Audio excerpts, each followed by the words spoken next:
어린이의 감정이 흐르는 길에도 순한 것과 거친 것이 함께 있다. 웃음 뒤에는 비탄이 있고 호기심의 끝에서 공포를 직면하기도 한다. 어린이의 마음에 버젓이 있는 다양한 감정을 어른의 경험 위에서 바람직한 것과 그렇지 않은 것으로 나누고 바람직한 것 중심으로만 재편하려는 태도는 눈 가리고 아웅하는 것이나 다름없다.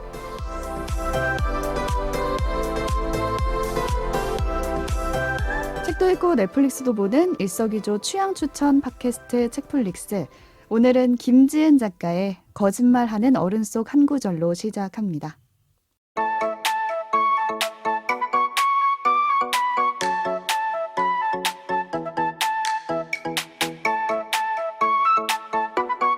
안녕하세요, 책디입니다. 오늘도 오지와 덕PD 나와 계세요. 안녕하세요. 오지랖 넓은 오지입니다. 안녕하세요. 이것저것 덕질하는 덕PD입니다. 네, 월요일에 뵙네요. 월요일입니다. 네, 월요일은 생소하다. 네. 지금 저희 팟캐스트 채널 댓글에 빗발치진 않지만 네. 왜, 그래요? 아쉽네요. 왜 지난주 목요일에 업로드가 되지 않았을까 네. 궁금해하시는 분들의 댓글이 달리고 있죠. 있긴 있었나요? 그런 댓글이? 있습니다. 감사합니다. 저희가 보통 수요일에 녹음을 해서 목요일에 올리는데 수요일에 제가 이제 녹음하러 출근을 하려고 하는데 못하는 일이 있었어요. 네, 무슨 일인가요? 네. 제가 코로나 확진자. 코로나 말고요. 코로나. 지금 며칠 만에 방송이라 지금 네, 떨리네요. 갑자기 갑자기 이제 회사 내에서 코로나 확진자가 나와서 이제 직접 접촉은 아니지만 밀접 접촉은 아니고 동선이 동선이 겹쳐서 좀 집에 격리되는 일이 있었습니다. 네. 음성인데도 불구하고 맞죠? 네, 음성 다행히 나와서 오늘 이렇게 녹음을 하러 나왔어요. 그렇죠. 이제 사실 저희 3명 중에 한 명만 무사하다. 네, 이제 오지만 검사를 검사 받으면 받으면 되겠어요. 굳이 이걸 뭘 다 완성해야 되는 거예요? 정화는 깨끗한 목공으로 남겨놓고 싶은데 이왕이면은 뭐 나쁘지 않은 경험이에요. 네, 네. 나쁜 경험인 것 같은데. 근데 그 하루의 초조함을 정말 이루 그러니까요. 말할 수가 없어요. 그러니까 검사 자체도 네. 그런데 참 그 초조함이 또 문제예요. 그러니까 저희가 사실 다 음성 나왔고 저도 그렇고 책디도 그렇고 음성 나왔고 뭐 저희가 실제로 걸린 사람이 주변에 없기 때문에 사실 웃으면서 얘기하는 맞아요. 거지 이게 사실 얼마나 무서운 일이에요. 그러니까요. 진짜 정말 코앞까지 왔네. 걸렸다고 하면은 정말 폐를 끼치는 많은 사람들이 생각이 나면서 내 죄인이 된 행적을 기분. 돌아보고 그러니까 네. 자기 잘못도 아닌데 그렇게 맞아, 된다니까. 맞아. 정말 혹시 지금 검사를 받고 결과를 기다리시는 분이 있다면 당신의 죄가 아니다. 그렇습니다. 잘못이 조금은, 아니에요. 네. 가만히 집에서 쉬고 계시라 이런 말씀 전하면서 시작해보죠. 저희가 지난주에 어린이라는 세계 네. 온라인 북클럽 이제 지지난주죠? 네, 지난주가 네. 됐네요. 어린이라는 세계 온라인 북클럽 방송을 하고 댓글 이벤트를 시작을 했는데 네. 아직은 많이 남겨주시고 계시진 않아요. 물론 뭐, 무슨 소리? 아니요 물론 있습니다. 저도 안 네, 남겼어요. 많이 사실. 남기셨는데 뭔가 이게 이왕이면 책이 선물로 나가니까 그리고 심지어 김소영 작가님을 만나서 사인을 받아놨습니다. 책플릭스 이거 좀 더 청취자님에게. 강조해주세요. 네. 청취자 여러분 듣고 계시죠? 사인을 네. 받아놨어요. 무려 저자 친필 사인분 나갑니다. 그렇습니다. 그래서 이 방송 업로드되는 게 5월 3일 저녁이니까 이틀 남았습니다. 5월 5월 5일까지 5일까지. 댓글 네. 남겨주시면은 친필 사인본 경쟁이 필살 높지 인물의, 않아요. 네. 저희는. 네. 기회가 있으시다는 점. 그래서 광고를 한 번 더 드렸고요. 오늘 주제는 무엇이냐? 오프닝에서 들려드렸듯이 어린이와 관련된 얘기를 또 하는 거겠죠? 네, 연장선에서. 그렇죠. 네. 어떻게 들으셨나요? 저는 가물가물해요, 사실. 지난주에 내용이. 이번 주만 사는 책계. 열흘 뭘 됐죠, 열흘 했더라. 됐죠. 방송한 지 열흘 까먹고 됐네. 있었는데 오프닝을 보니까 지난주에 다뤘던 내용이 이렇게 딱 떠오르면서 네. 어린이의 감정은 어른과 다름이 없는 건데 정말 소인 취급한다. 부페에서 소인 다루듯이.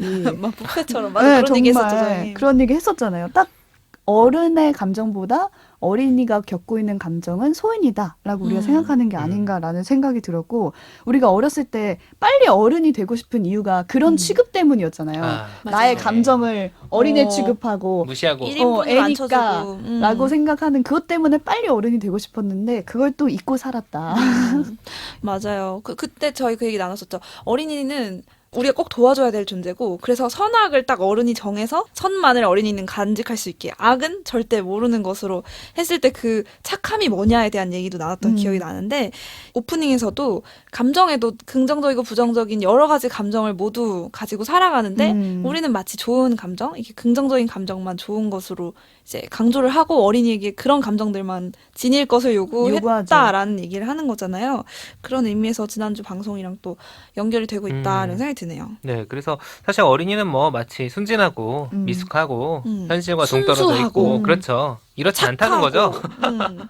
다양한 감정을 느끼고 충분히 세상을 자기 관점에서 이미 이해를 하고 있어요. 네. 이해를 하고 있는데 그걸 무시하니까 오히려 여러 부작용들이 음. 생길 수 있다. 음. 이런 내용들이 좀 담겨 있는 것 같고 이런 좀 다양한 어린이의 모습. 저희가 어린이라는 세계의 책을 리뷰하면서도 많은 이야기를 했지만 사실 어린이를 담아내고 있는 콘텐츠도 엄청 다양하지 않습니까? 그렇죠. 그래서 그런 다양한 어린이가 담겨 있는 작품 네. 추천하는 에피소드를 오늘 준비를 해봤습니다. 네, 그럼 잠시 참여 안내 듣고요. 어린이 하면 떠오르는 작품 추천해 보도록 하겠습니다.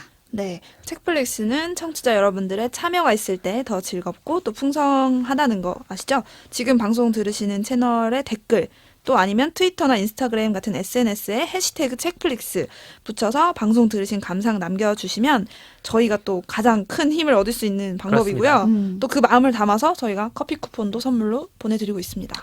네, 그리고 앞으로 한 열흘 뒤, 자, 오늘 5월 3일입니다. 녹음하는 날. 네. 5월 네. 14일이 무엇이냐? 책플리스가 딱 1주년 된 날입니다. 아무도 몰라요. 정말.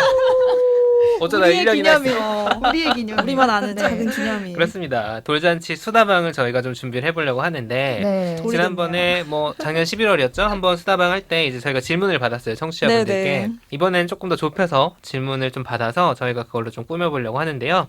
내용은 이렇습니다. 저희가 인스타나 트위터에도 올려드릴게요.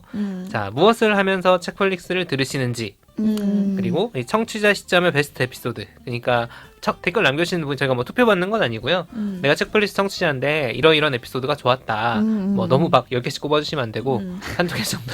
특별히 당신이 마음에 하나, 남았던 최고의 에피소드를 나름대로 꼽아주신다면. 네. 네. 없으면 안타깝지만 없습니다. 상대적으로. 아직까지는 그렇게. 그렇습니다. 그리고 저희가 이제 추천작이 엄청 많은데 그 책플릭스에 추천해드린 그 작품을 뭘 봤는데 뭐 좋았다거나 나빴다거나 혹은 이런 식으로 추천을 해줬는데 내가 보는 건 좀 달랐다 라거나 이런 저희가 추천해드린 작품에 대한 이야기 또 뭐 기타 아무거나 저에게 궁금하신 점 남겨주시면은 저희가 모아서 그걸 가지고 또 1주년 수다방을 열심히 준비를 해보도록 하겠습니다. 네. 많은 참견 부탁드립니다. 네, 그럼 본격적으로 어린이 하면 떠오르는 작품. 네. 오늘은 제가 먼저 소개해드리도록 하겠습니다. 제가 가지고 온 작품은 최진영 작가의 신작 소설 내가 되는 꿈이라는 오. 작품인데 저도 이번에 추천작 찾아보면서 처음 알게 된 작가예요. 네. 다른 작품도 찾아보니까 해가 지는 곳으로 뭐 이제야 언니에게 이런 작품들을 쓰셨는데 네. 대부분 뭔가 현실을 직시한 작품들이 많았다고 하더라고요. 뭐 음. 비정규직 문제를 다루거나 음. 상실에 대해서 이제 작품을 쓰셨는데 오늘 가져온 책은 조금 다른 결인 것 같아요. 어린이인데 오늘 주제 그죠? 네. 현실 비정규직 들어보세요. 나오고 비정규직 어린이인가요? 상실 나오고. 오늘 가져온 책 내가 되는 꿈에는 어릴 적 나와 지금의 나가 등장을 해요. 그래서 그 모습이 되게 구체적으로 묘사가 됩니다. 그래서 보시면서 내 어릴 때 얘기하는 거 아니야? 라는 생각이 드실 정도예요. 네. 그러니까 예를 들면은 우리가 입학한 첫날에 가서 하는 게 항상 교과서를 받아오는 거잖아요. 그치. 맞아요. 근데 그 새 교과서를 책 냄새. 서랍에다가 우겨 넣을 수 있을 만큼 다 우겨 넣고 사물함에도 다 넣고 맞아요. 남은 거를 이제 짊어지고 오잖아요. 그때 기억들이 막 묘사되는데 딱 어, 저도 그랬던 맞아요. 기억이 나더라고요. 들어가기 전 막 우겨 넣어서 책을 그 새 거를 꾸겨 넣어서 책상 서랍에 어떻게든 넣는. 그거 얼마 들어가지도 않아. 맞아. 사물함에도 그러니까 넣어야 되고. 항상 좁았어요. 그래서 내 사물함이 전에 쓰던 사람이 잘 써야 깨끗한 걸 걸리는데 맞아. 같은 번호에 이전 사용하신 그 선배님이 좀 맞아. 거칠게 쓰셨다 하면 이제 답이 없는 거죠. 저는 그 기억나요. 새 책 받으면 집에 갖고 와서 국어책에 다 나오는 읽어? 거 소설 다 읽었었어요. 재밌잖아. 우와. 그래서 너무 책 읽듯이 이제 너무 재밌게 읽고 공부할 때는 이미 다 읽어서 새롭지가 않은 약간 오. 자. 재미가 네. 없었죠. 언어학과. 네. 진짜 디테일 묘사에 디테일이 네, 묘사의 살아있네요. 디테일, 그 어릴 적 기억을 자꾸 불러일으키는 얘기들이 많아요. 근데 그것뿐만 아니라 한 13살, 14살 무렵에 처음에 우리가 겪게 되는 게 친구와 가족 간의 그 관계 문제잖아요. 관계에 대해서 이거 좀 어려운데 라는 걸 처음 느끼게 되는 맞아요. 그 시기에 그때를 느껴보실 수 있어서 좋은 것 같더라고요.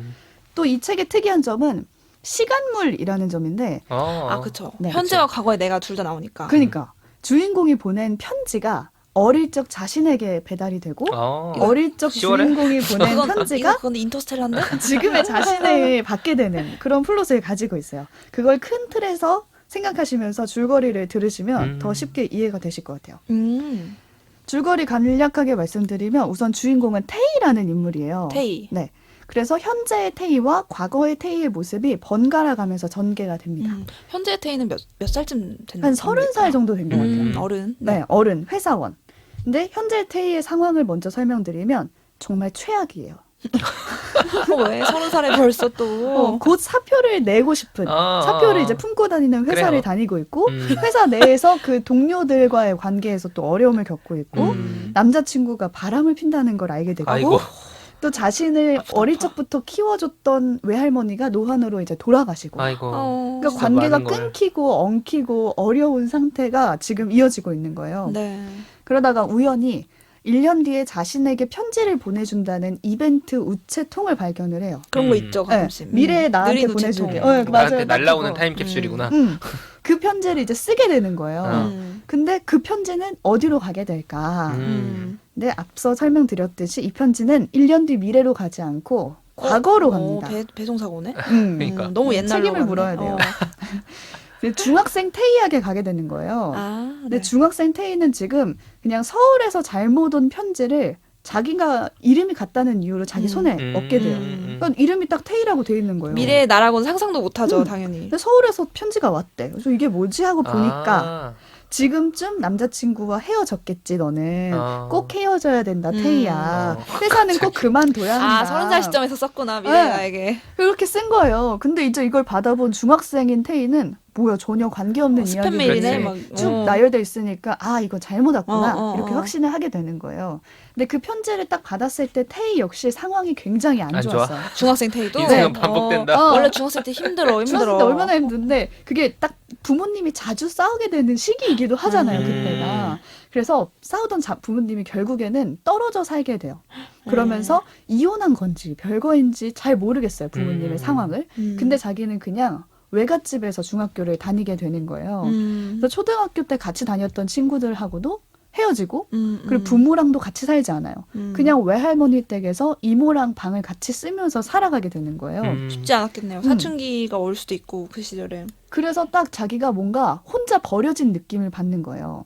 그냥 나 너무 억울하고 울분에 터지는 딱 그 시기가 온 거죠. 그래서 그 마음을 연습장에 담아서 적기 시작해요. 근데 그냥 자기가 할 수 있는 나쁜 말을 다 적어요. 뭐 나는 왜 태어났을까? 그게 나쁜 말이야. 일찌감치 죽었으면 좋겠다. 삐처리해야 나도 되는 말 좀 지금 나와줘야지. 긴장하면서 나 약간 지금 긴장감을 이거 느꼈었는데. 편집할 때 힘들겠다라고 생각하고 있어. 왜 태어났니 나왔어. 아니 이걸 자세히 보시면 와 진짜 이거는 부모님이 보시면은 상처. 부모님 가슴에 대못 박는 그런 진짜 이야기들. 그런 얘기들을 쭉 써요. 막 일찌감치 난 죽었으면 좋겠다 이런 얘기들을 막 음. 쓰면서 저는 이제 책을 보면서 빨리 이걸 버려. 누가 보지 못하게 빨리 버렸으면 좋겠다 이 생각을 했는데 이태희는 그 편지를 잘못 배달된 편지에 적힌 그 서울 주소 있잖아요. 거기로 그냥 보내버려요. 왜? 왜냐면 버리기에는 좀 그렇고 자기가 다 썼으니까. 나도 그래서 나도 받았으니까 너도 받아봐. 그냥 글로 보내버리고 만약에 반송이 되더라도 그거는 그냥 전처럼 잘못 온 편지로 어른들이 여길 수도 있는 거잖아요. 그래서 그냥 보내버리는 거예요. 근데 그 편지가 현재의 태희가 받게 되는 거죠. 교환일기, 교환 편지구나. 약간 그런 것처럼. 근데 10월에. 현재의 태희는 믿을 수가 없어요. 이거를 어떻게 과거에서 왔다고 생각을 하겠어요. 근데 아무리 봐도 자기 내용이야. 내용이며 내 기억이지, 내 기억. 자음을 크게 쓰는 필체가 있었대요. 어렸을 때. 어렸을 때 글씨체가 있잖아요. 그때 유행했던 글씨체 있어. 맞아. 글씨체도 유행을 타죠. 그때 딱 그 필체로 써져 있는 거예요. 내용 자체도 그렇고. 그래서 이 절망하는 과거의 자신이 너무 안쓰러워서 답장을 써주고 싶은 거예요. 현재의 태희가. 너는 불행하지 않다. 뭐 이런 내용을 쓰고 싶은데 다 쓰고 보니까 어디로 보낼 곳이 없는 거예요. 어디다 보내냐? 그러니까 과거로부터 온 편지 주소는 외할머니 댁인데 외할머니는 지금 돌아가셨잖아요. 막상 붙일 곳이 없는 거예요. 그걸 깨닫고 태희가 하는 말이 있는데 저는 이 부분이 가장 기억에 남았어요. 이렇게 써져 있어요. 내가 봉투에 쓸 수 있는 건 받는 사람의 이름뿐이었다. 답장을 쓰기 전까지 고심했던 내가 우스웠다. 곱씹어 보니 편지의 내용도 그다지 위험하거나 특별하지 않았다. 과거의 나에게 보내는 편지지만 결국 지금의 나에게 하고 싶은 말이었지. 나 아닌 누구에게도 들리지 않을 혼잣말. 이렇게 써져 있거든요. 우리가 대사가 좋네요. 덕 PD가 지난주에 나눴던 전 질문이 딱 떠오르더라고요. 어린 시절 나에게 해주고 싶은 말. 말. 과거의 자신한테 해주고 싶은 말을 우리가 생각해 봤었잖아요. 음. 그때 덕PD가 너는 나중에 레고를 살 수 있는 어른이 어른이 될 될 거야 거야. 라고 말했고 오지는 아끼지 마. 어. 아끼면 똥돼. 저는 뭐 굳이 안 해도 돼. 이런 말을 나눴는데 이 말들이 사실은 답장을 보낼 수 없는 주인공처럼 자기 자신한테 하는 혼잣말일 수도 그래. 있겠다. 지금의 나에게 해주는 생각이 말. 드는 거예요. 과거까지 안 가도 음. 그죠? 과거의 나에게 보내는 말이자 결국 지금의 지금, 나에게 하고 싶은 말일 수도 있다라는 거죠. 지난주부터 되게 우리가 어린 시절로 추억 여행을 많이 하게 되잖아요. 어린 나를 기억해 보는데 무슨 의미가 있을까라는 생각을 이 책을 읽으면서 되게 많이 하게 됐는데 저는 그 의미가 지금의 내 위치를 확인하는 의미가 아닐까라는 생각을 하게 됐어요. 제가 회사를 가끔 걸어서 오는데 50분 정도 걸리거든요.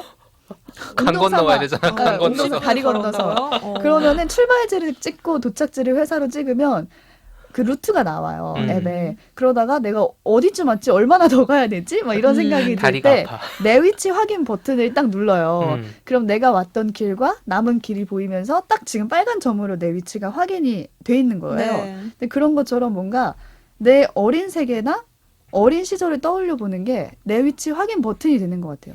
지금까지 내가 온 길, 앞으로 어떻게 가야 할지, 내가 극복해 왔던 관계의 어려움 같은 거를 하나씩 이제 기억해 볼 수가 있는 거죠.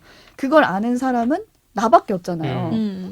그래서 이 소설에서 저는 편지를 주고받고 있는 대상도 사실 할머니나 지금은 돌아가신 할머니나 뭐 이모나 이런 대상이 될 수도 있는데 그게 아니라 자기 자신하고 편지를 주고받는 설정을 한 것 자체가 지금의 나의 어려움을 누구보다 알아주고 누구보다 이해해줄 사람은 과거의 나밖에 없기 나죠. 때문이 아닐까라는 생각이 들더라고요. 근데 이 책에서 주의하실 점은 기존의 타인물처럼 과거가 바뀌면 현재에 누가 죽고 살아나고 그런 거 중요한 게 있잖아요. 아니지, 그런 거 있죠. 그렇게 막 큰 영향을 현재와 과거가 막 영향을 받고 이게 아니라 그냥 편지가 그렇게 막 그들의 일상에 엄청난 영향을 미치진 않는다는 점. 근데 확실한 거는 현재의 주인공이 과거의 편지로부터 뭔가 힘을 얻어요.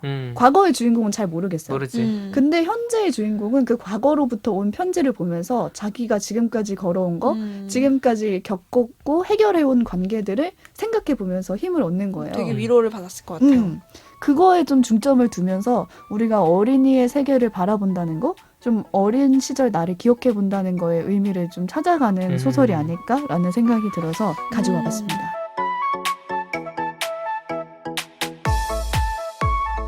그럼 다음으로 덕PD 작품 볼까요? 책디가 지금 가져온 거는 약간 몽글몽글한 네. 그런 느낌이고 사실 오지가 오늘 가져온 작품도 뒤에 소개하겠지만 나름대로 따뜻합니다. 몽글몽글합니다. 따뜻한 네. 얘기예요. 뭐 희노애락이 있지만 제가 중간에 또 뭔가 매운맛을 하나 매운맛. 어린이의 그쵸. 매운. 분명히 어린이가 주제인데. 그렇습니다. 그럴 수 있죠. 근데 혹시 어린이가 주인공인데 약간 쫄깃쫄깃한 스릴러다 하는 그런 거 혹시 생각나는 거 있으세요? 어린이가 주인공인데 스릴러다. 뭐 배틀로얄 이런 건 사실 고등학생이잖아. 그치. 그건 어린이가 어린이가 너무 아니죠. 잔인한 것 같아요. 네. 제가 얼마 전에 다른 팟캐스트 뭐 약간 댓글 같은 데서 전체 관람가 중에 가장 쫄깃한 스릴러 전체 이런 관람가. 거를 물어보시더라고요. 그래서 제가 윤가은 감독님의 우리들 진짜 감정 보신 분들은 가버릴 또. 이해하실 아, 거예요. 보시면은 초등학교- 이거 정말 심리 스릴러다. 엄청난 서스펜스. 아니 아까 그 책디가 얘기한 그 어린이 시절에서 관계의 어려움을 처음 겪어나가는 맞아요. 딱 그 첫 초등학교, 지점들을 중학교 다룬 시절. 영화잖아요. 음. 이게 지나가 보면 어린이 때는 그럴 수 있지 했는데 진짜 그때는 그게 인생을 정말 엄청난 일이었어요. 뒤흔드는 맞아요. 고민들이기 맞아요. 때문에 스릴러라고 할 만합니다. 스릴러죠. 그 진짜 스릴러예요. 근데 이거 말고 진짜 피 튀기는 스릴러인데 아, 어린이들이 주인공인 작품. 그래도 돼요? 그럴 수가 그럴 수가 사회 있을까? 통념상 전체 관람가인가요? 전체 관람가 아니에요. 피가 나오니까 일단. 네, 뭐냐면 12살 이하의 어린이들이 주인공인 심리 스릴러인데 액션도 있는 그런 작품을 하나 가져왔습니다. 제목은 약속의 네버랜드. 약속의 네버랜드. 네버랜드. 처음 들어보는 네버랜드? 얼굴들. 자, 일본 만화책이 원작이고 또 먼 나라 이웃 나라. 그렇습니다. 두 개의 애니메이션 시즌으로 만들어져서 저는 이제 애니메이션 둘 다 넷플릭스랑 왓챠에 시즌 1이 있고 왓챠에는 시즌 2까지 나왔어요. 그래서 지금 다 보실 수 있고요. 정주행 가능. 가능합니다. 자, 제가 또 덕PD니까 또 일본 애니메이션 하나 가져왔는데 네. 자, 일단 제목이 끊이질 않네요. 셈이 마르질 않아요. 대단한 나라요. 네버랜드 하면 뭐가 떠오르세요? 피터팬. 네버랜드? 피터팬. 그렇습니다. 피터팬에 나오는 상상의 나라인데 음. 어린이가 늙지 늙지도 않아. 자라지도 않는 음. 곳이에요. 피터팬이 그렇죠? 네. 자, 줄거리 소개해드리면서 왜 제목이 약속의 네버랜드인지는 설명을 해드리도록 하고, 자, 이 의미를 기억을 하셔야 돼요. 늙지도 자라지도 않는다. 자, 처음에 그 작품이 시작을 하면은 배경은 보육원이에요. 옛날 말로 우리가 고아원이라고 하죠. 그러니까 피터팬의 네버랜드도 고아들이 모여 사는 곳이었어요. 네. 자, 이 보육원은 그레이스 필드라는 곳인데 갓난 아기부터 12살까지 아이들이 한 20-30명 정도 살고 있어요. 그리고 이 아이들을 돌보는 마마, 그러니까 엄마라고 부르는 원장님. 선생님, 원장님이에요. 선생님 부모님이에요. 역할도 네. 하고 부모님 역할도 하고 그런 성인 여성이 딱 한 명 있습니다. 엄청나게 왜 정말 한 명밖에 없어? 극단적인데요. 혼자 할 수 있나? 엄마는 하나. 초인적인. 어. 네. 이 보육원 아이들은 6살이 되면은 입양되어 나가기 시작을 하고 12살이 되면 다 나가요. 12살까지는. 고- 보호 종료 아동이 되는 네, 거죠. 그렇죠. 네, 주인공이 누구냐? 3명입니다. 곧 12살이 되는 11살 아이들 3명인데 이름을 알고 계시면 좋긴 해요. 자, 노먼, 레이, 엠마. 이 3명입니다. 아, 네. 또 그냥 서양풍이네요. 서양풍이에요. 어. 네. 자, 노먼은 지능이 굉장히 좋아요. 머리가 엄청 좋은 친구. 노먼? 똑똑이구나. 어. 엠마는 체력이 제일 좋아요. 엠마. 아, 네. 네. 레이는 둘 다 중간 정도 되는데 지혜, 그러니까 꾀가 되게 좋은 아, 캐릭터. 이게 세 개를 이렇게, 셋이, 이렇게 그렇죠. 완전히 조합을. 네. 네. 그리고 뭐 그런 캐릭터들이고 처음에 시작하면은 얘들이 막 일어나서 막 아침 먹으러 다니자 막 그렇게 막 활기찬 일상, 평화로운 일상. 엄마는 엄청나게 인자하고 정말 아이들을 사랑으로 돌보는 그런 느낌이고 일처리에 한치 어긋남도 없는 정말 완벽한 그런 분이에요. 아이들도 뭐 공부하는 시간도 있고 뛰어노는 시간도 있고 밥 먹고 청소하고 이런 가사노동의 시간도 나눠서 하죠. 보통 그런 보육원 같은 경우에는 분배가 잘 돼 있고 막 공부만 시키는 것도 아니고 일만 시키는 것도 아니고 굉장히 잘 그러니까 기르고 있네요. 정서 발달에 굉장히 어. 도움이 되는 근데 12살에 나가기 좀 너무 이르지 아까워. 않아요? 어. 그런 상황인데 근데 이 그레이스필드라는 보육원이 좀 넓은 평원도 있고 막 숲도 있는 거야. 시설도 좋은 거죠. 가운데 딱 이렇게 보육원 건물 있고 그걸 쫙 둘러싼 어. 평원과 조금 나가면 나무가 울창한 숲과 트렌디하네. 네. 그렇죠. 마음껏 뛰놀 수 있는 공간입니다. 근데 이제 뭔가 이 공간에서 꺼림칙한 기분이 드는 곳이 딱 한 군데 있는데 그게 바로 문이에요. 바깥 세상으로 나가는 문. 문인데 막 감옥처럼 쇠창살로 막혀 있는 거예요. 그 못 문이. 나가요? 문이 못 나가요. 그 안에서만 뛰어놀 수 있는 거야. 외출을 못 하네요. 그렇지. 그 아이들의 외출은 없어. 안전을 위해서 해놓은 거 아닐까요? 그래서 이제 처음에 시작하면은 안 그래 우리를 무엇으로부터 지키려고 이런 문이 있는 걸까? 막 이런 천진난만한 그런 질문도 나오기도 저런 하고요. 왜 거야. 시내도 어. 한번 가보고 해야지. 시내 좋지. 시내. 그럼 이제 엄마가 이제 데리고 가는 거죠, 애들요. 그러니까. 그쵸? 1화에서 이렇게 쭉 보여주다가 6살짜리 아이 하나가 입양을 가게 돼요. 그래서 그 보여주거든요. 입양 가는 과정을. 보통은 밤 시간에 이제 이제 누가 예를 들어 책디가 이제 입양 가게 됐어라고 하면 마지막 인사해야 될 거 중복에 아니에요. 인사를 안녕, 해주자. 잘 있어. 안녕은 자주 놀러 막 이런 올게. 노래 막 부르고 촛불 키워놓고. 그렇게 해야 되는데 이제 한바탕 눈물 대잔치 하죠. 한 다음에 이제 아이를 데리고 엄마가 문으로 갑니다. 혼자서 데리고 이렇게 문으로 가요. 그런데 이제 이 아이가 입양을 간다고 떠났는데 이 애가 평소에 들고 다니던 애착 인형 있잖아. 우리가 두고 갔어. 그치? 애착 인형. 그런 거 있잖아요. 말이 안 되는 거지. 그치. 그럼 수상한 두고 갔어. 거지. 그래서 어디 아니 갔을까? 일단은 놓고 갔다 빨리 뛰어가자라고 해서 이제 이 노먼이랑 엠마 둘이서 이제 가게 됩니다. 문까지 막 뛰어서 왜냐면 문에 불이 켜져 있는 거야. 그래서 얼른 뛰어가서 갖다 주자. 우리는 빠르니까 결심을 하고 문으로 향합니다. 그래서 이제 겨우겨우 불이 아직 꺼지지 않은 문에 도착을 했어요. 자 여기서 장르가 바뀝니다. 뭘 보는구나. 기생충급 무서워. 전환. 갑자기 무서워. 사실 이게 1화에서 나오는 장면이기 때문에 스포가 어. 아니에요. 근데 만약에 내일 당장 볼 거다. 그럼 여기서 멈추시고 1화에서 나오는 장면입니다. 노먼과 엠마는 무슨 광경을 본 걸까? 입양 가는 줄 알았던 아이가 죽어 있어요. 아일랜드가 좀 달라 근데. 그 죽어 있는 아이를 엄청나게 커다란 몸을 가진 괴물이 먹어. 그냥 괴물이야. 먹진 않아 거기서. 먹진 않아. 자 괴물이 나왔어. 근데 얘를 죽여서 우리 실험실에 있는 뭐 그런 통 같은 데다가 넣으려고 하는 광경을 보게 됩니다. 자 일단 괴물이 나왔어. 일단 애가 죽은 것도 죽은 건데 다른 존재. 무섭게 생긴 나와는 괴물이 다른. 나왔어요. 엄청 크고 위압적인. 자 이건 판타지물이에요. 그러니까. 근데 만약에 이 괴물이 이렇게 있는데 이 비명을 질렀어 봐. 노먼이랑 엠마가 비명을 지르면 얘들도 잡히겠죠. 잡아먹겠지. 네. 겨우 비명을 참아내고 순식간에 이 그레이스필드라는 보육원의 정체를 알게 됩니다. 뭐예요? 제가 네버레미고라는 작품 소개한 적 있죠? 네버 그 얘기 하려 했어. 네. 아일랜드 얘기하면서 그쵸. 얘기하려는데 잘 생각이 안 네. 나가지고. 복제인간들을 길러서 어. 장기 이식하는데 쓰는 그런 이야기였잖아요. 어. 여기는 복제인간이 아니라 그냥 인간 아이들을 키워서 괴물들의 먹이로 갖다 바치는 곳이에요. 그래 먹는 건 맞았어. 내가 네, 먹을 줄 알았어. 그쵸. 근데 현장에서 먹지 않는 것뿐이야. 그 엄마는 뭐야? 엄마는 사육감이라고 불러요. 아. 그러니까 아이들은 일종의 사육당하는 거야. 농부인 거야. 그렇지. 그래서 농원이라고 불러요. 아, 아, 자, 보세요. 괴물들에게 바칠 식용 아이들을 키우는 축산업자. 목장이네, 목장. 엄마는. 어떡해. 우리가 소 기르듯이. 자, 제목에 소름 돋는 비밀. 왜 네버랜드냐? 아이들은 12살 이전에 무조건 잡아먹히는 거야. 죽으니까 자, 늙을 수가 없는 늙을 수가 거야. 없는 기회가 거죠. 없는 거야. 죽어버리니까. 나 소름 돋았어. 내가 얘기하면서. 이거 무섭다. 법적으로 스릴러. 되는 건가요? 자, 어쨌든 이런 어. 진실을 목격을 하고 어. 어떤 정신적 충격을 견디면서 얘들 되게 똑똑한 애들로 나오거든요. 살아남아야 되니까 그치. 얘는 본인들은. 겨우겨우 보육원 건물로 돌아옵니다. 어떻게 해야 될까요? 빨리 이 안에 있는 애들이랑 자기들 구해야죠. 도망가야죠. 탈출. 탈출해야죠. 근데 문제는 얘들이 문에 갔을 때 인형 갖다 주러 갔잖아요. 음. 그 인형을 갖다 놓고 온 거야. 흔적을 남겼네요. 들키겠네요. 흔적을 남겼죠. 자, 여기서부터는 심리 스릴러. 엄마는 알아요. 누군가 왔다 갔다. 누군가 이 비밀을 눈치챘다. 그리고 아이들은 그걸 안 들켜야 되지. 엄마한테. 그래서 둘 사이에 뭔가 체스가 되게 자주 나오는데 텐션이네. 상징적인 방식으로 어. 엄청난 심리전이 펼쳐지기 시작을 합니다.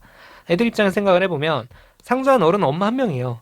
애들 20-30명 돼. 그러니까 그리고 되게 뛰어노는 넓은 공간이 있고 애들이 감시에서 벗어나는 건 되게 어려운 일이 아닙니다. 근데 신기한 건 뭐냐면 엄마가 그래서 이제 빨리 도망가자 어떻게 해서 했는데 엄마가 항상 누가 숲에 잠들어 이래도 금방 찾아왔다는 걸 깨닫는 거야. 왜냐? 몸에 발신기가 달려있는 거야. 애들 몸에. 다 달아났구나. 그렇지. 우리 엄마는 발신기를 가져서 우리 위치를 추적을 할 수 있어. 그 사실을 애들이 알고 있어. 그리고 엄마도 애들이 그거를 알고 있다는 것도 알아. 있어. 이런 식으로 계속 뭔가 하나가 밝혀지면은 그걸 가지고 둘이서 어떻게 싸우고 그 머리를 쓰면서 싸우고 이런 것들이 나옵니다. 자, 엠마와 노먼 둘이서 이렇게 시작을 했지만 레이 결국엔 어때, 레이? 레이도 알게 됩니다. 어. 뭐 디테일하게 설명드리지는 않을게요. 레이는 좀 시니컬한 아이여서 금방 받아들여요. 지혜 레이. 그렇죠. 작전을 짜기 시작을 하는 거예요. 일단은 이 그레이스필드라는 곳을 탈출해야 되는데 넓은 숲 바깥에 벽이 크게 있어요. 그 벽을 어떻게 올라갈 것인가? 추적 장치는 어떻게 할 것인가? 그리고 큰 애들은 좀 그렇다 쳐요. 근데 깐난애기부터 있거든. 어떻게 구해? 얘들 어떻게 데리고 나갈 것인가? 이 세 명 사이에서도 의견 다툼이 생겨요. 다 데리고 나갈 거야 하는 엠마와 우리만 가자라는 레이 이렇게 싸우고 노먼은 그 사이에서 갈등을 합니다. 여기다가 이제 농원의 진실을 누군가 알아차렸다고 엄마가 생각을 하니까 부하를 한 명 불러와요. 한 명 더 생겼네요, 그렇습니다. 우리는. 자, 그러면 또 얘들 입장에서 대응을 해야 되잖아요. 그러니까 점점 알려줘 옆에 친구들한테. 근데 그렇게 되면은 마치 새 누군가 나가죠. 그렇죠. 엄마한테 누가 이 비밀 작전을 누설하지 않을까? 자, 지금 보면은 첩보 영화의 그런 관점을 그대로 따라가요. 이 12살짜리들이 그러네. 이런 긴장감을 유지를 해낸다는 게 엄청 그렇습니다. 신기해요. 그래서 스파이를 막 찾아내고 네, 그런 두뇌 싸움들이 계속 펼쳐지고요. 여러 가지 고민들이 있어요. 뭐 어찌어찌해서 나갔다고 쳐요. 그러면 그 바깥에 뭐가 있으며 그 괴물들 천지면 어떻게 겨우 나갔는데 우리 같은 사람이 있을까? 혹시 인간은 전부 멸망해서 지금 다 식용인가? 뭐 이런 고민들. 그리고 막 그 과정에서 또 외부에서 찾아온 암호 같은 것들인데 그걸 막 해독을 하고 뭐 그런 것들이 있습니다. 그래서 시즌 1에서는 얘들이 여기서 탈출할 수 있을까 없을까를 이 심리 스릴러로 계속 보여줍니다.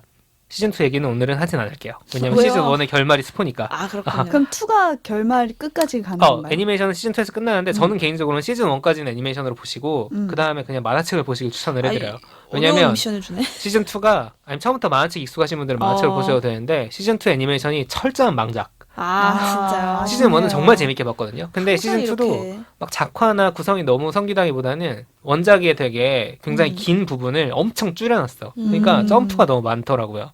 근데 어쨌든 오늘 시즌 1 얘기까지 해서 설명을 해드리면 자, 왜 어린이라는 그 세계를 읽고 다양한 감정이나 이런 거를 보여준 어린이가 담겨있는 작품으로 이걸 가져왔느냐. 근데 약속의 네버랜드에 나오는 어린이들은 굉장히 독특한 상황이죠. 그쵸. 사실 일반적인 상황은 아니에요. 근데 주인공 트리오가 특히 굉장히 똑똑하다는 설정도 있지만 12살의 나이에 충분히 정보만 있으면 할 수 있는 상황 판단들을 다 하는 걸 보여줘요. 아주 초인적이라고. 그리고 왜냐면 기본적으로 여기서 애들이라는 한계를 굉장히 설정을 해놓고 뭔가 심리전이 펼쳐지거든요. 12살이 되면은 11살이죠 아직은. 자기보다 어린 아이들 다 챙길 줄도 알고 종합적인 판단도 할 줄 알고 자기 체력적으로도 어느 정도는 어른만큼은 아니지만 성장을 한 거예요. 다른 연령대의 아이들도 마찬가지예요. 그냥 5살, 6살이라고 해서 마냥 애기인 것이 아니라 물론 애기인 점도 있지만 그 발달 단계에 맞춰가지고 할 수 있는 것과 할 수 없는 것들을 딱 구분을 해서 각자의 역할을 주어지는 거. 이 탈출이라는 미션에서도 8살은 8살이 할 수 있는 일, 6살은 6살이 할 수 있는 일을 척척 해냅니다. 물론 아주 순조롭진 않지만 그럴 것 같아요. 그렇습니다. 그래서 현실에서의 어린이들도 이 만화 안에서도 마찬가지지만 생각보다 주체적이라는 거예요. 그러니까요. 그리고 심지어 나중에 이 잔혹한 상황 알고 보니 우리는 다 식용이었어. 그러니까. 가만히 있으면 다 소름 돋아. 죽어. 이런 거를 애들한테 숨기려고 했어요. 처음에 11살 그 트리오도. 하지만 그거를 숨기면서는 도저히 이 안 작전을 되니까. 수행할 수가 없는 거야. 자기가 스스로 알고 그 공포를 딛고 참여해야만 탈출이 가능하다라는 것들을 이제 깨닫게 됩니다. 왜냐하면 자기들도 그랬기 때문에. 소위 우리가 애들 알 건 다 알아라는 말 가끔 하지만 부모님이 무엇 때문에 싸우는지 소위 어른들의 사정에 대해서 우리가 다 어린이들이 판단하고 보고 들어요. 있어요. 왜 맞아요. 아는지 모르는데 알고 있어. 알아. 느낌으로 알아요. 우리 어린 시절 돌아봐도 그렇지 않아요? 신기해요. 네. 뉴스를 봐도 이게 뭔 상황에 누가 나쁜 놈인지 딱 감이 오는 거야. 근데 마치 순전하고 아무것도 모르는 너는 좋은 것만 보고 자라 이렇게 학교 공부만 해 그런 어린이처럼 취급을 하고 있는 것은 아닌가. 물론 경험과 판단은 미숙할 수 있죠. 그건 뭐 똑같으니까. 하지만 무시해도 되거나 수동적으로만 볼 수 마치 인형 같은 그런 존재는 아니라는 거죠. 그런 어린이들의 모습을 당연히 만화적인 과정이 더해지긴 했지만 잘 엿볼 수 있는 작품이라서 제가 가져와 봤고 사실 뭐 헨젤과 그레텔, 뭐 장화홍련 이런 옛날 서양이든 동양이든 가리지 않고 이런 동화들은 굉장히 잔인해요. 맞아. 생각해봐. 빨간 모자. 늑대 뱃속에 잡아먹힌 다음에 막 배를 갈라서 꺼내고 이러잖아. 돌 넣고. 그런 것들 마녀를 보면은 오븐에 갖다 그러니까. 놓고 그런 잔인한 장면들이 왜 동화에 다 들어가 있을까? 그 애들이 막 이상하다는 게 아니라 그런 것들이 일종의 어떤 아이들의 정신 세계와 조응하는 지점들이 있다는 거죠. 현실의 어떤 것들을 또 보여주기도 하고요. 맞아요. 그리고 비유니까 어느 정도는 현실이 되게 잔혹한데 그걸 어린이들한테 숨기려고만 한다. 그러면 오히려 감정이 왜곡될 수 있다. 이게 이제 오늘 오프닝의 메시지였던 거죠. 그런 생각을 좀 해볼 수 있고 이 작품은 사실 제가 어린이라는 세계에 저희가 안 했으면은 다른 계기로 소개를 하려고 했는데 굉장히 직접적으로 육식의 문제를 지적을 하고 있습니다. 그런 것 같네요. 딱 정확한 메타포네요. 대놓고 메타포예요. 공장식 축산, 옥자처럼 비판하는 작품 많이 있잖아요. 근데 이거는 철저하게 유기농, 유기농이 아니라 뭐라 그래야 될까? 뭔가 동물복지농장, 애들 잘 키워서 키우고 그러면 괜찮은 거야? 라는 문제를 지적을 하는데 심지어 시즌 2는 아예 오프닝 그 애니메이션에는 노래들이 있잖아요. 그때 나오는 영상이 처음에는 애들이 이렇게 막 토끼 요리 같은 게 이제 애들 접시에 올라가 있어. 그걸 막 먹으려고 한다. 근데 상황이 바뀌면서 괴물들이 접시 위에 올라와 있는 애들을 먹으려고 하는 걸로 딱 대놓고 그냥 이거는 그걸 보여줘요. 그래서 뭐 이런 부분까지 생각을 해볼 수 있는 네, 그런 작품이고요.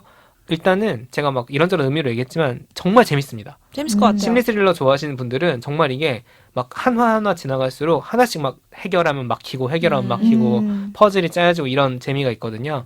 넷플릭스나 왓챠에서 재생 눌러보시면 좋을 것 같고 좀 더 깊은 이야기를 원하시면 만화책으로 보시는 것도 좋겠습니다. 전 들으면서 내가 이런 상황이라면 그리고 만약에 아이가 있어서 아이가 이런 상황에 뭔가 죽을 위기에 놓인다면 어떻게 하라고 했을까 생각해 보면은 119에 신고해. 뭐 어른들한테 도움을 요청해. 그치. 큰 소리로 외쳐라. 막 이런 현실적으로 거를 그렇지. 가르치잖아요. 근데 그게 아니라 이 아이들도 만약에 자기가 딱 그 위험에 처했으면은 이걸 어떻게 밖에 어른들한테 알려서 나를 구해달라고 할까?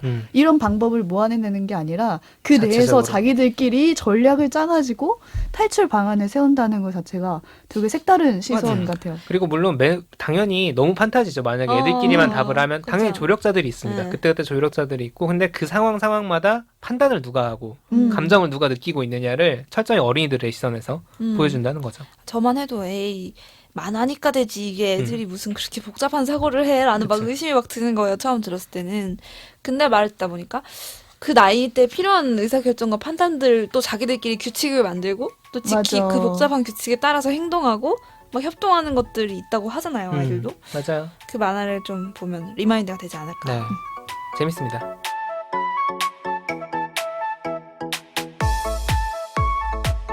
마지막으로 오지 작품 볼까요? 다시 돌아와서 약간 다시 몽글몽글하게. 몽글몽글한 왜냐면 매운 거 먹었으니까.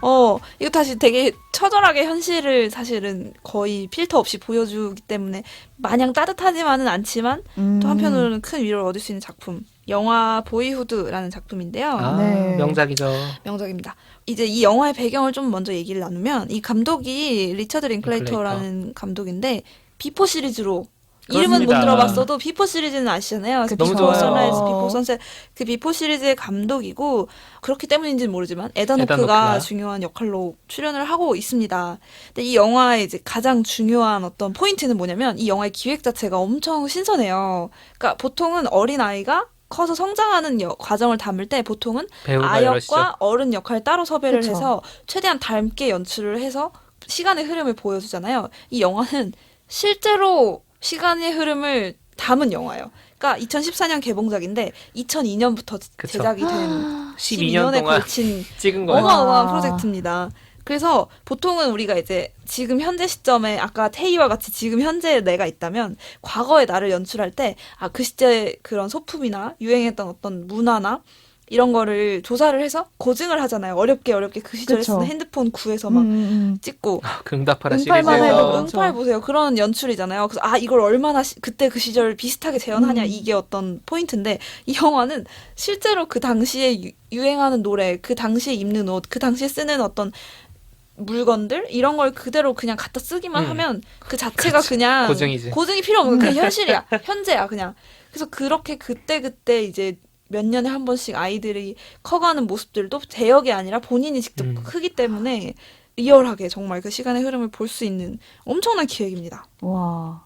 기획이 이렇게 크다 보니까 이 스토리나 어떤 연기나 이런 군더더기가 필요 없는 어떤 부분도 있어요. 그래서 이 영화 자체도 굉장히 담백한 어떤 서사를 가지고 있어요. 그래서 좀 줄거리도 심플해요. 줄거리를 얘기를 해보면 주인공은 이제 메이슨이라는 소년이에요. 그래서 시작할 때는 6살의 나이라고 해요. 그래서 이 6살 소년이 이제 18살이 되기까지의 이야기인데요.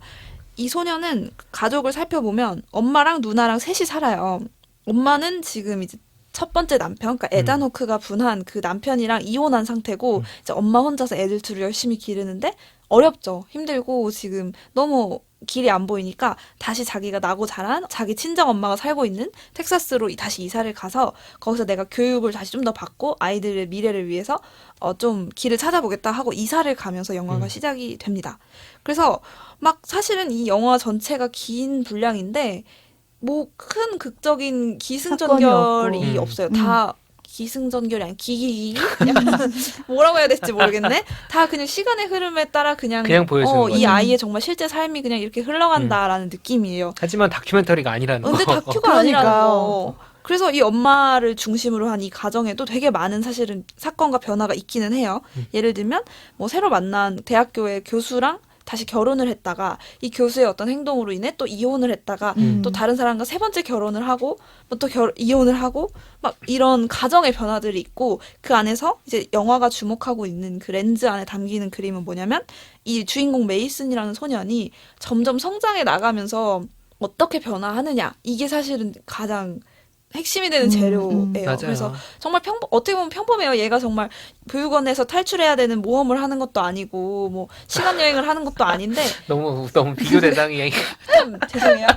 너무 극적인 이런 모험은 없어요. 이 6살의 아이가 8살이 되고 10살이 되고 친구들을 따라서 뭘 경험하고 그다음에 사춘기가 되고 뭐 머리 스타일도 깎았다 길었다 또 연애도 하고 처음에 이제 막 친구들이랑 일탈을 하기도 하고 엄마와의 관계가 아기 때의 어떤 관계랑은 또 달라지기도 하고 누나도 같이 변해요. 누나도 막 머리가 길었다 막 짧았다 막 누나도 처음에는 막 약간 잘난 척하는 꼬맹이였다가 막 말도 섞기 싫어하는 사춘기 소녀였다가 나중에는 뭐 어떻게 되고 이렇게 그대로 그냥 그 가족이 이렇게 앞으로 그냥 날아가는 모습을 보여주는 보통의 영화입니다. 우리 모습이랑 다를 바 없는 그쵸. 거죠. 그쵸. 우리 삶에 그냥 카메라를 들이대도 이런 비슷한 영화가 나올 거예요. 그래서 실제로 배우들도 엄청 유명한 아역 배우들을 사용하지 않았다고 해요. 그래서 이 누나로 나오는 사만타도 감독님 딸이에요. 근데 제가 이거는 어디 블로그에서 읽은 건데 나중에 자기 분량 좀 줄여달라고 쫄랐대요. 나중에 얘가 크고 되게 그래서 점점 하기 싫은 줄어들어요. 진짜 그래서 그런지 모르겠는데 점점 줄어들긴 하더라고요. 어렸을 땐 하고 싶었는데. 그 영화 자체는 되게 뭐랄까 사건의 이런 기승전결과 관계의 역동성을 가지고 보는 영화라기보다는 이런 평범한 대화들, 평범한 어떤 일상의 모습들이 한 조각 한 조각 이렇게 모여서 이 가족의 어떤 시간, 역사가 되는 과정들을 좀 보는 게 재밌었던 것 같아요. 그거를 아이의 시선, 남자 아이의 그쵸. 시선에서 보는 거죠. 이 영화를 왜 제가 제목에 보이가 있다고 해서 어린이 주제에 가져왔다 하고 웃기잖아요? 왜 가져왔냐면 왜 그래도 돼? 방송 중에 그렇죠. 어차피. 방송쟁이니까 명분이 중요하죠 다. 명분 싸움이지. 그래서 보면 아까 잠깐 소개했지만 이 엄마를 중심으로 보면 굉장히 이혼과 결혼을 반복하면서 맞아. 이 가정에도 많은 이제 불행과 어려움들이 있어요. 그 과정에서 분명히 부모만큼이나 아이들도 깨지고 부서지고 그렇지. 상처 있고 많은 어려움을 겪어요. 근데 보면 생각보다 애들이 어떻게 이런 일이 막 과몰입해서 보면은 너무 막 힘들 것 같고 애들이 맞아. 삐뚤어질 수도 어. 있고 소위 어른들의 표현으로 하면 아니면 되게 상처받거나 슬퍼할 수도 있는데 의외로 아이들의 얼굴은 굉장히 무덤덤한 그래 거예요. 생각보다 받아들일 수 어. 있다니까. 막 뭔가 이제 막 큰 어떤 격동보다는 또 그냥 내가 주어진 새로운 환경. 애들은 선택하지 않았잖아요. 내가 이사 가고 싶어서 가는 게 아니라 그쵸. 엄마가 가니까 따라가는 건데 그 안에서 그냥 나름대로 뿌리 내리고 또 살고 친구를 만들고 관계를 또 만들고 적응을 해요. 그러다가 또 이제 갑자기 또 터전이 바뀌면 또 거기서 또 나름대로 적응해서 사는데 이게 보면 의외로 부모보다 애들이 더 잘 그 자리에서 더 적응하고 더 잘 살아가서 어린 피부가 이렇게 회복이 빠르다 그러잖아요. 그래서 마데카솔 같은 거 바르면 또 금방 흉 없어지고 애들은 3살인 세포가- 거야. 쉽게 말해서. 세포가 어려서.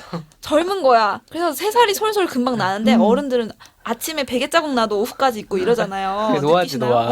어. 달라요, 탄력이. 아니 그런 생각이 들었는데 애들은 왜 그렇게 하루 종일 놀고 뛰어다녀도 안 지치지 않고. 피곤할까? 안 지치잖아요. 그 재생이 빨라서 그런다. 그 그러더라고요. 보조 배터리가 이제 새로 산 거야. 이제 저희는 충전을 오래 해도 될까 말까 이런 거죠. 그래서 이 아이들은 굉장히 빠르게 적응하고 또 금방 튀어오르고 어떤 새로운 어떤 상황 혹은 상실 혹은 이런 비극에서 더 강한 것은 어떻게 보면 어린이의 어떤 3살이 솔솔일 수도 있겠다. 그쵸. 그렇죠. 네. 들더라고요. 에다노크 아까 얘기했지만 그 첫 남편이죠. 엄마의 이 아이들의 친부인 그 인물이 계속 나와요. 왜냐면 엄마가 텍사스로 이사를 가면서 거기서 일주일에 한 번씩 주말마다 아빠랑 애들이 시간을 보내도록 하는 이런 설정이 나오는데 아버지가 계속 이제 시간을 아빠는 별로 안 변해요. 이미 늙어가지고 그치. 처음부터. 애들은 되게 막 역변과 정변을 거듭하는데 아버지는 비슷해요. 에다노크잖아 그리고. 그리고 에다노크. 그래서 그 아들은 어떻게 보면 어쩔 때는 처음에는 되게 막 애들을 사랑하는 뭔가 좀 철부지지만 그런 아빠지만 계속 철부지예요 보면. 변하지 않아. 그래. 애들은 막 배우고 성숙하고 뭔가 막 촌철살인의 대화를 하고 근데 아버지가 처음에는 막 되게 아버지다가 애들이 이제 뒤통수를 탁 치는 질문들을 하거나 어떤 새로운 관계에 아이들도 수동적인 게 아니라 새로운 이 관계를 나름대로 되게 잘 만들어가는 거예요. 근데 어른의 시선에서는 이혼해서 따로 사는 아버지와 아이들의 관계는 뭔가 애틋하거나 아니면 서로 미워하거나 뭔가 되게 단편적으로 생각을 하는데 여기서는 되게 아이들이 그 다이내믹을 잘 만들어가는 모습도 그쵸. 있습니다. 그래서 그 대화들이 이 감독의 특성이죠. 비포 시리즈도 그렇지만 평범한 분위기에서 대화가 쭉 이어지는데 그 대화가 뭔가 이제 통찰이 있는 거죠. 뭔가 생각해볼 오래 포인트들. 남아요. 주로 그걸 애들이 말해줘요. 그래서 이제 결국 이 영화는 18살을 향해 가요. 이 6살에서 시작했던 꼬맹이가 이제 와. 나중에 이제 미국 나이로 해서 성인이 되는 거죠, 소위. 그래서 자기가 대학교에 이제 가서 기숙사에 딱 들어가면서 집을 나와서 이제 독립하게 되는 그 시점에서 그 엄마는 되게 막 여러 가지 복잡한 감정이 섞인 눈물을 막 흘려요. 그래. 그게 어쩌겠어. 뭐랄까 보내는 서운함도 있지만 내가 정말 고생해서 정말 그래, 힘들게 키웠지. 남편도 여러 번 바뀌고 막 너무 힘든 상황에서 길러낸 아이가 이제 세상으로 이렇게 딱 음. 나갈 때 그런 후련할 수도 있지만 되게 허전할 수도 있을 것 그렇지. 같고 내가 뭔가 열심히 살아온 그 목적 중에 하나가 사실은 이제 끝났잖아요. 완수됐다라고 해야 되니까 그 복잡한 감정선까지도 이제 영화에서 잘 담아내고 있습니다.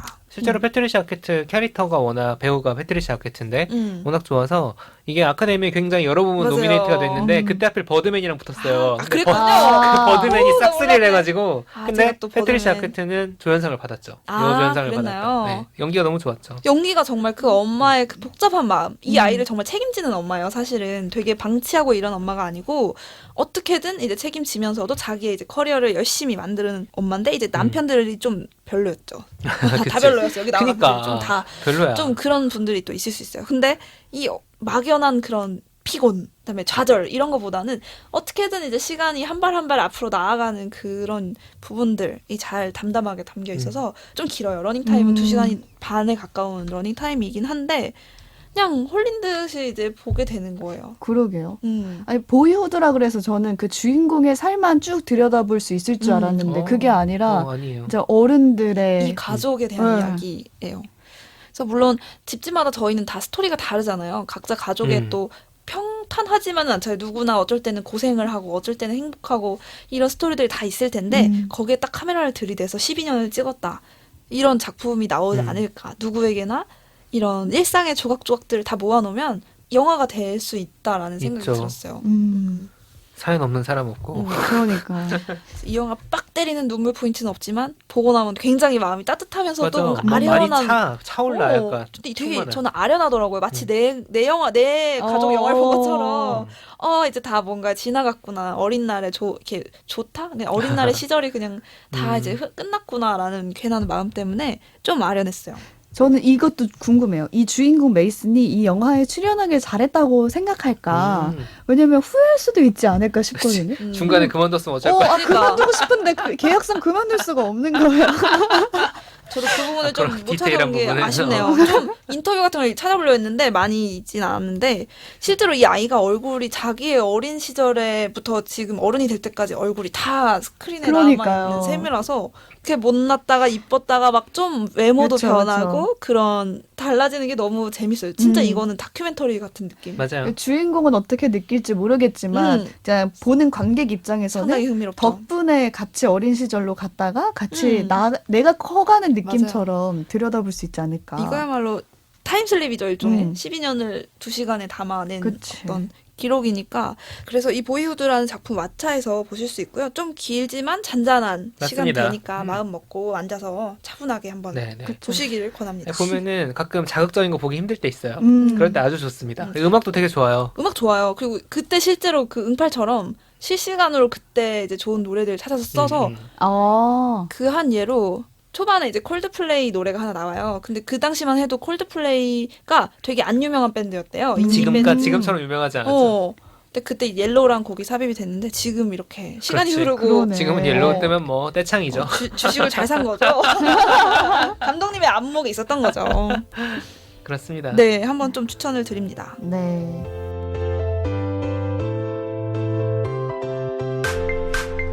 책도 읽고 넷플릭스도 보는 일석이조 취향 추천 팟캐스트 책플릭스. 오늘은 어린이 하면 떠오르는 작품들 추천해보는 시간 가져봤는데요. 마지막으로 두 사람은 가장 좋아하는 어린이 캐릭터 있으신지 한번 나누고 마무리를 지어볼까 합니다. 넷플릭스 애니메이션 중에 힐다라고 있어요.